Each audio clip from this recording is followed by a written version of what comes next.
Bog svima dragi moji, ja sam Ivana Plehinger, dobro mi došli i danas. Želim vam ispričati jednu divnu priču koju je sa mnom podijelila moja draga Ana iz Australije.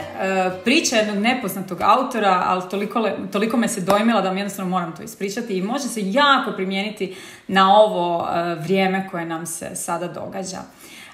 Dakle, jednom čovjeku su ponudili da vidi kakav je pakao, a kakav je raj. I prvo je dobio sliku, dakle, u kojoj je vidio sve ljude kako u paklu sjede za velikim stolom, punim svake hrane koju možete zamisliti. Na rukama imaju dugačke, jako dugačke, od 1,5 m žlice i vilice i ne mogu nikako s tim žlicama i vilicama sebe nahraniti jer su im predugačke. I strahovito su frustrirani, užasno su mršavi, nevjerojatno su gladni jer ne mogu u svoja usta s tim dugačkim vilicama i žlicama staviti ništa. I oni praktički u tom paklu umiru od gladi.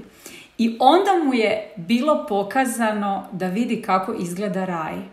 Za istim tim stolom, punim prefine hrane, sjedili su presretni, zadovoljni ljudi. Sa istim tim dugačkim žlicama i vilicama hranili su jedni druge. I evo, ja sad kad se toga sjetim, suze mi dolaze na oči, koliko je to izvanredno i istinito. U ovom današnjem svijetu, kada znaš one neke ljude koji misle samo na sebe i gledaju kako bi samo sami sebi dali ono što im treba, ono što se zapravo dogodi, oni ostanu gladni one prave ljubavi.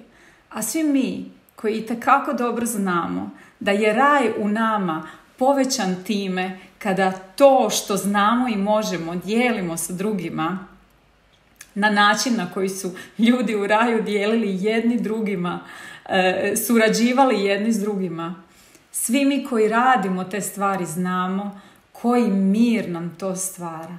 I toliko sam sretna što je na ovome kanalu toliko puno ljudi koji znaju davati, ali ono na što vas želim upozoriti, često smo mi, baš mi koji toliko puno dajemo, skloni isključivo davati drugima, a ne davati baš ništa samima sebi. Nemojte zaboraviti koliko je i to važno. Ljubav prema sebi je temelj vašeg zdravog života. Dakle, ako samog sebe ne znaš voljeti onako kako voliš i druge ljude, srušiti se cijela tvoja konstrukcija mira. Dakle, ovo je priča koju sam vam htjela pokazati koliko je važno misliti na druge, dijeliti drugima, davati se drugima, apsolutno. Ali ne smijemo pritom zaboraviti davati sebi. Naišla sam nedavno na jednu predivnu izreku koja također kaže da kad daješ drugima,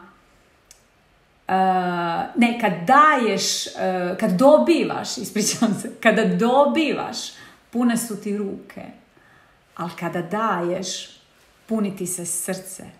I zato i svi znamo da je to tako, jel? Međutim, kada se dogodi da ne znaš primiti nešto što ti neko drugi tom dugačkom vilicom i žlicom daje, kad ti se dogodi da to ne znaš primiti, sjeti se da na neki način te osobe uskraćuješ tome što one tebi žele dati, da ih uskraćuješ za to da se njima napuni srce dok se tebi pune ruke. Dakle, ovo je video u kojem sam vas htjela potaknuti na to da ta energija mora teći, da energija davanja mora ujedno biti i energija primanja. I zato sam ja sretna na svakom vašem komentaru koji se nađe ispod mojih videa.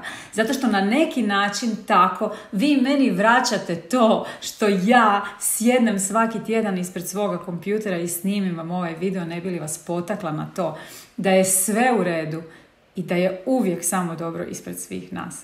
Hvala vam puno, dragi moji, što ste ovdje. Hvala što dajete, hvala što znate ih primiti. Hvala što znate voljeti sebe i što tu ljubav koju u sebi imate onda dajete i svima drugima. Ja vam svima želim, kao i uvijek, moram to opet ponoviti, jer je to moj običaj da na ovaj način završim svaki video. Želim vam svako dobro i spoznaju da je uvijek samo dobro ispred svih nas.